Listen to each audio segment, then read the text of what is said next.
ሌላው 6-7 ጥይቴን ተኩሼ ላግባ ይላል። አንተ ደወል ካልደወልክ እኔ እንትን ማለት አለብኝ ምናምን ሽማግሌ ላክ ምናምን ተብሎ አይጨቃጨቅም። ነውር ነው። የሚወደውን ነገር ታውቂያለሽ። አሁን መኪና የማይወድ ወድ የለም። መኪና ትዕዛዝ ነው በቃ። ከዛ በኋላ መኪናውን ከገዛሽለት በኋላ እሱ የምትፈልጊውን ነገር ያደርግልሻል ማለት መጋባት አይደል የምትፈልጊው?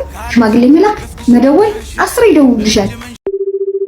አንቺ 6-7 ጥይት አይደለም 30 ጎራሹ ይተኩስብሻል። ችግር የለበትም ለተኩሱ ላይ ማንም ይተኩሳል። አንቺ ዋናው ነገር ምንድነው የሚፈልገው ብለሽ የሚፈልገውን ነገር አሳደሽ መያዝ አለብሽ።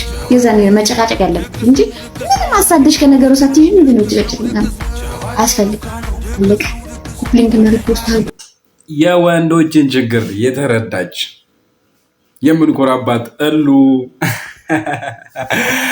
መኪናው ይገዛ እንጂ ችግር የለውም፣ ይደወላል። በየደቂቃው ነው የምደውለው።